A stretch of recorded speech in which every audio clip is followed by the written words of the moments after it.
Assalamualaikum warahmatullahi wabarakatuh. Selamat malam kepada semua mitra-mitraku dimanapun Anda berada. Semoga pada malam hari ini kita semua dalam keadaan sehat walafiat dan penuh dengan keberkahan. Amin.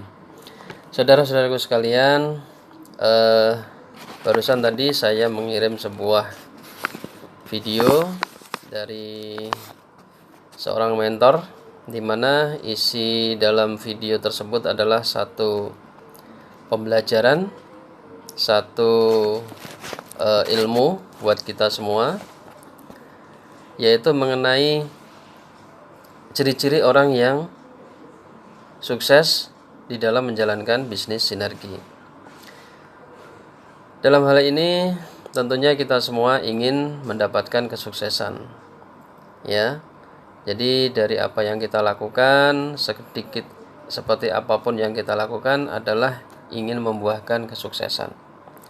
Namun di sini kesuksesan itu tidaklah semudah seperti apa yang kita lihat pada video-video orang-orang yang sudah sukses. Mereka semua itu memiliki proses yang dijalankan, yang kita tidak tahu seperti apa prosesnya, ya. Yang kita tahu mereka adalah menjadi seorang pemenang. Nah, di dalam diri kita pun juga seperti itu. Saat ini kita menjalankan proses.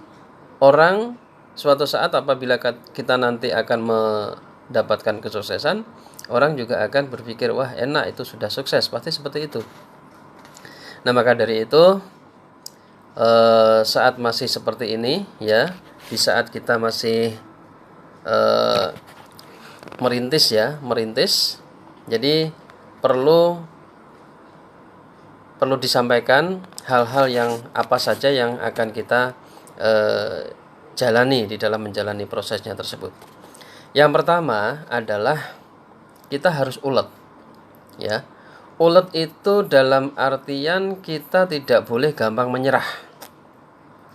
Jadi ketika kita melakukan sesuatu, kita harus tidak boleh sekali melakukan sesuatu kemudian terjadi kegagalan lalu kita putus asa.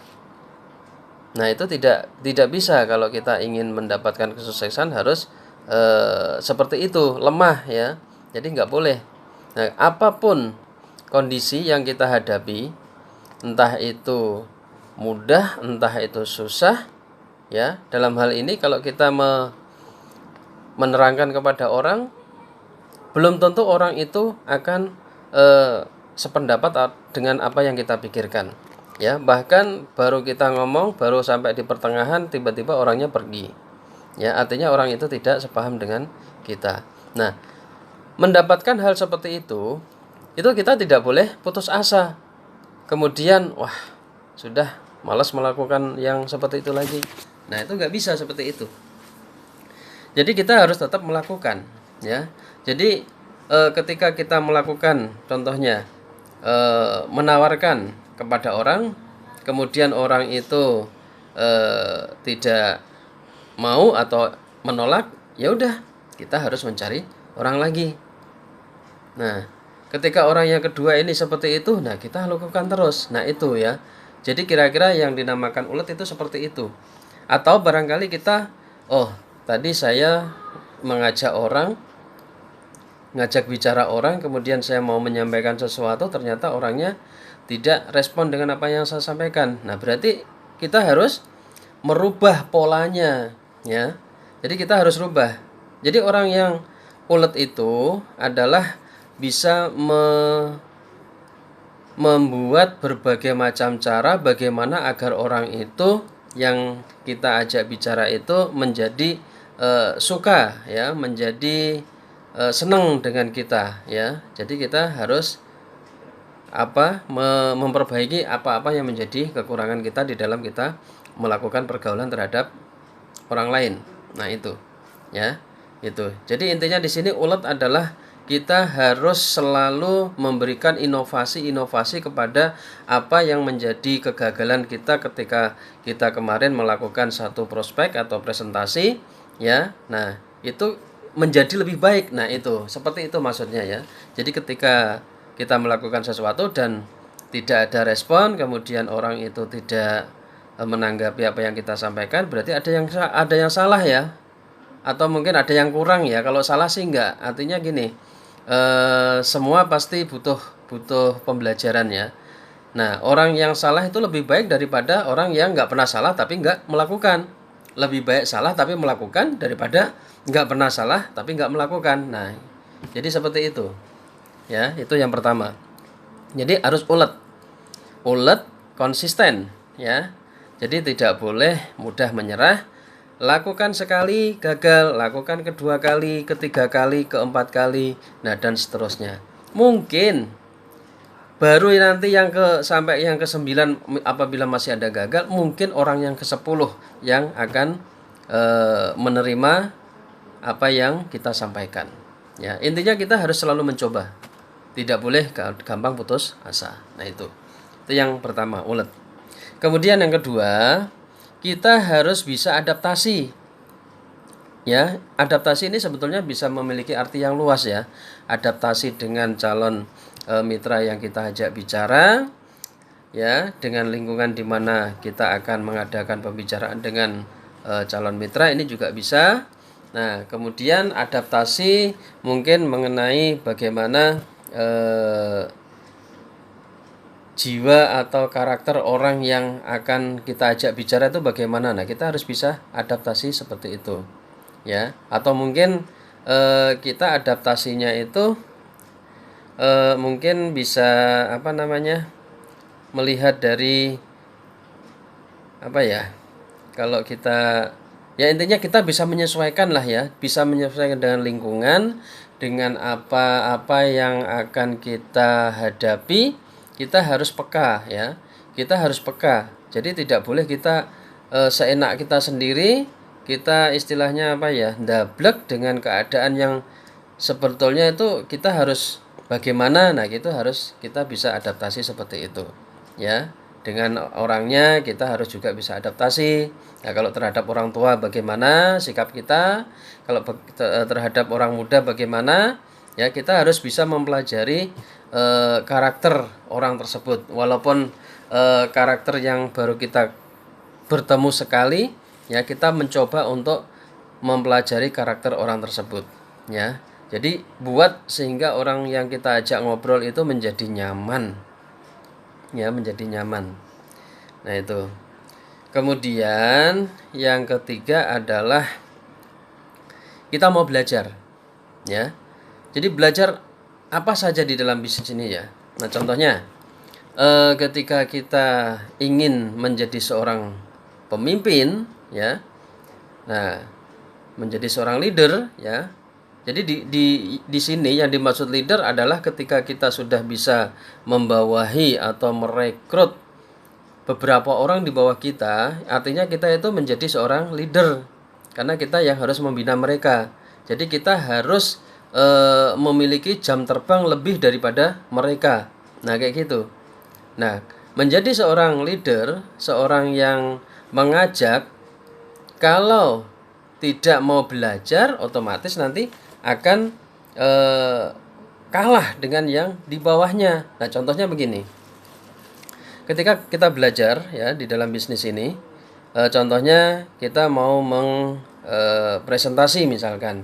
Nah, presentasi ini sebelum kita mengajarkan kepada mitra-mitra kita, ya, karena kan mitra kita kan masih baru ya, belum bisa ya untuk presentasi. Nah, kita harus ajarkan bagaimana cara presentasi. Minimal setiap kita adakan presentasi, mereka itu harus tahu bagaimana cara kita mengadakan presentasi. Ya, bagaimana cara menghadapi mitra-mitra baru yang kita undang, bagaimana ya. Tentunya di situ kita harus banyak belajar. Ya, pertama kita harus bagaimana supaya mental kita itu mental kita itu merasa percaya diri ya untuk bisa menyampaikan kepada calon mitra tersebut. Nah, di samping itu kita juga belajar menguasai ilmunya. Ilmunya apa yang mau kita sampaikan itu harus kita pelajari. Ya, jadi ibaratnya kita mau presentasi hari ini. Nah, paling tidak kemarin atau tadi malam atau tadi pagi kita harus belajar dulu. Ya boleh belajar misalkan di depan kaca ya, di depan lemari kaca. Nah itu kita ngobrol dengan diri kita sendiri berhadapan. Nah seperti itu. Nah ini adalah ciri-ciri orang yang insya Allah bisa sukses karena apa? Mau belajar, memperbaiki kekurangan yang pernah dilakukan. Nah seperti itu. Jadi tidak diam ketika kemarin melakukan satu kekurangan di dalam presentasinya itu tidak mengevaluasi. Nah ini nanti apa? Malah nanti yang dipresentasi malah lebih bisa duluan ya, artinya lebih bisa karena mungkin yang dipresentasi itu dia memang punya keinginan untuk sukses, kemudian dia mau belajar. Nah jadi kalau bisa kita sebagai seorang yang mengajak itu jangan sampai kalah ya, kalah dengan orang yang kita ajak. Kita yang udah tahu duluan masa kita ilmunya dibalap dia ya. Ya bagus aja sih, nggak apa-apa, artinya kita menemukan orang yang tepat. Tapi kalau bisa kita sendiri harus membekali diri karena kita sebagai orang yang mengajak.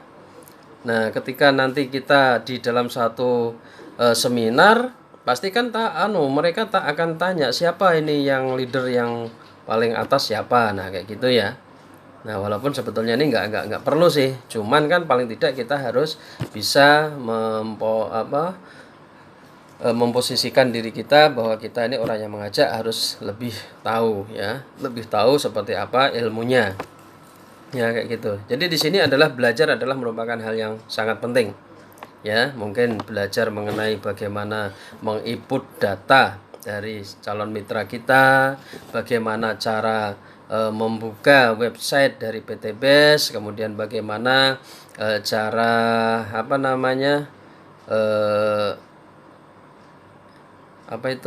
kalau misalkan kita mau belanja ya, nah itu belanja ke PT BES bagaimana. Jadi kita harus belajar ya.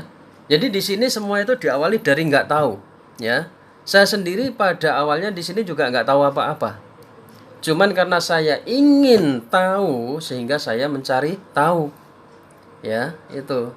Jadi saya cari tahu melalui media ya, internet, ada YouTube, ada Google. Nah, dari situ saya cari tahu.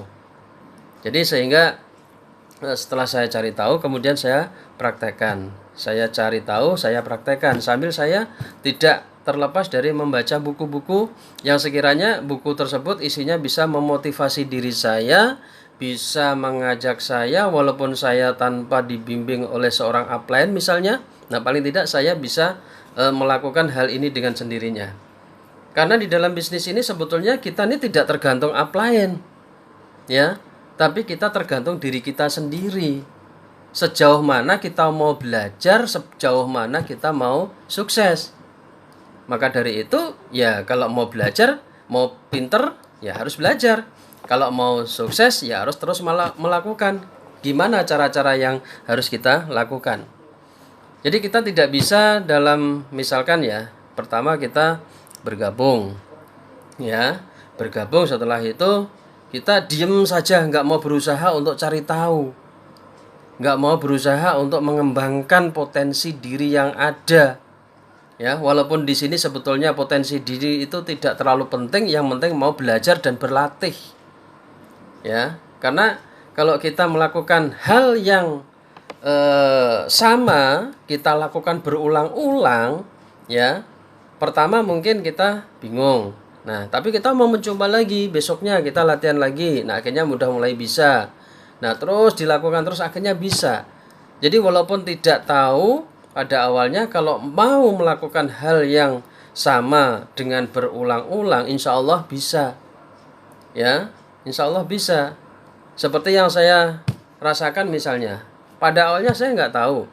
Tapi karena saya ingin tahu sehingga saya belajar, kemudian timbullah ide-ide dari apa ya, mungkin dari web dari PT BES itu sendiri, atau mungkin dari buku-buku yang lain, mungkin dari motivasi-motivasi yang ada di YouTube. Nah, sehingga saya bisa mengikuti seperti cara mereka. Nah, itu. Jadi seperti pada malam hari ini saya berusaha, ini juga belajar.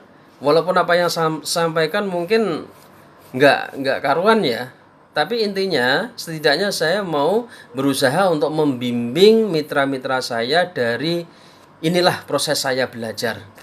Ya, saya belajar. Jadi nanti semuanya ya, kalau ingin sukses itu harus pertama harus mau belajar ya, kemudian ulet, kemudian mau adaptasi ya. Pokoknya semuanya ya, semuanya dalam arti semuanya itu apa yang menjadi di dalam buku Flipchart itu kan ada ilmu yang harus kita ketahui ya, yaitu dari pertama adalah profil company ya, itu profil perusahaannya itu kita pelajari, itu ada di buku Flipchart. Kemudian tentang produk-produknya itu juga ada di Flipchart, jadi kita harus pelajari juga.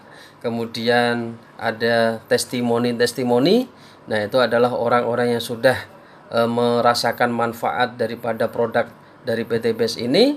Kemudian marketing plan-nya, nah ini sangat penting sekali karena dari 4 inilah kita bisa menyampaikan kepada orang ya. Jadi gini, pertama yang harus kita lakukan adalah kita punya kemauan untuk maju, kemauan untuk sukses. Kita harus punya impian. Sebetulnya apa sih impian kita ya? Itu harus kita betul-betul kita fokuskan. Kalau memang kita punya satu impian, berarti kita harus mengejar impian tersebut. Jangan sampai kita punya impian tapi hanya kita buat angan-angan saja. Nah, ini nggak bisa. Harus ada tindakan nyata. Nah, terus apa tindakan nyatanya? Ya, tindakan nyatanya adalah dengan beraksi. Ya, itu tadi dari 4 pilar ini tadi. Pertama adalah profile company, kemudian produk, kemudian testimoni, kemudian marketing plan. Nah, ini kita harus kuasai. Ya, kuasai. Karena perusahaan sudah memberikan sistem yang bagus. Ya, dari buku itu, kemudian sistem-sistemnya yang lain itu semuanya bagus. Jadi kita tinggal mengikuti sistemnya saja. Jadi kita tidak perlu mengotak-atik bagaimana caranya, nggak perlu. Yang penting kita ikuti saja. Kalau emang upline itu mengarahkan apa, ikuti saja. Ya, yang penting kita ada mau. Ya, karena di sini ya dimanapun lah ya, dimanapun kita kalau mau sukses itu pasti harus menjalani prosesnya dulu. Ya, tidak boleh menjalani prosesnya baru menjalankan beberapa langkah kemudian ditolak, kemudian akhirnya putus asa. Ini nggak bisa ya, nggak bisa. Jadi kita harus selalu konsisten, kita harus komitmen apa tujuan kita. Nah, kita harus lakukan dengan konsisten ya, seperti itu. Nah, setelah itu kita lakukan berulang-ulang ya, berulang-ulang. Sebagaimana di dalam hidup ini pun kita juga melakukannya berulang-ulang. Tidur ya, bangun tidur, melakukan aktivitas seperti kemarin, terus apalagi. Jadi siklusnya itu kita ulang-ulang ya, jadi kita ulang-ulang. Nah, maka dari itu nanti dari pengulangan-pengulangan itu akan mendapatkan jejak-jejak yang kita tinggalkan ya. Jejak-jejak itulah nanti yang akan menjadi sejarah. Seperti ini loh proses yang kita lakukan. Nah, itu ya, roda aja kalau nggak diputar nggak bisa jalan, nggak bisa berpindah dari tempat. Nah, kita juga seperti itu ya, jadi kita harus melakukan seperti itu. Oke, jadi mungkin ini ya, mohon maaf saya ulang. Jadi pertama kita adalah harus ulet ya, harus selalu konsisten, jangan mudah untuk putus asa, jangan mudah untuk menyerah, jangan ya, kita perjuangkan ya, itu. Kemudian kita harus adaptasi yang bisa untuk adaptasi dimanapun kita berada terhadap siapapun ya, mungkin mengenai tentang era teknologi ini. Nah, paling tidak kita harus bisa adaptasi ya, kita harus bisa mengikuti teknologi yang seperti sekarang ini ya, minimal bisa buka YouTube, kemudian bisa upload, bisa posting, syukur bisa bikin video untuk motivasi kepada teman-teman yang lain. Nah, itu. Nah, kemudian yang terpenting adalah kita belajar ya. Belajar. Jadi semuanya itu wajib untuk belajar ya. Siapapun, tidak hanya di bisnis ini saja. Kalau memang ingin maju, ayo kita sama-sama belajar, ayo kita sama-sama bergandeng tangan, mari kita saling bahu-membahu, karena di dalam bisnis ini kita adalah bersinergi. Kita tidak bekerja sendiri, tapi kita bersinergi. Yang mau bersinergi, insya Allah nanti akan cepat mendapatkan poin-poin ya. Yang mau bersinergi. Nah, kalau yang belum mau bersinergi ya kita tidak bisa ini ya, karena walaupun di bisnis ini tuh semuanya akan mengalami kesuksesan ya, cuman perlu waktu. Nah, siapa yang aktif, siapa yang cepat, dialah yang dapat. Tapi siapa yang santai, ya mungkin santai juga. Ya, siapa yang mungkin nggak mau jalankan, ya tuh ditunggu aja. Nah, kayak gitu, ditunggu aja. Ya, tapi insya Allah kalau upline peduli, insya Allah semuanya akan mendapatkan. Cuma prosesnya lama. Beda dengan yang mau bergerak sendiri sambil dibantu. Nah, kira-kira seperti itu. Oke, Bapak Ibu semuanya, mitra-mitraku semuanya dimanapun Anda berada, demikian apa yang bisa saya sampaikan. Mudah-mudahan bisa menjadi satu motivasi buat diri kita semuanya. Ya, mohon maaf lebih kurangnya apabila ada kesalahan yang saya sampaikan, tutur kata yang kurang berkenan, mohon dimaafkan. Demikian. Billahi taufik wal hidayah. Assalamualaikum warahmatullahi wabarakatuh.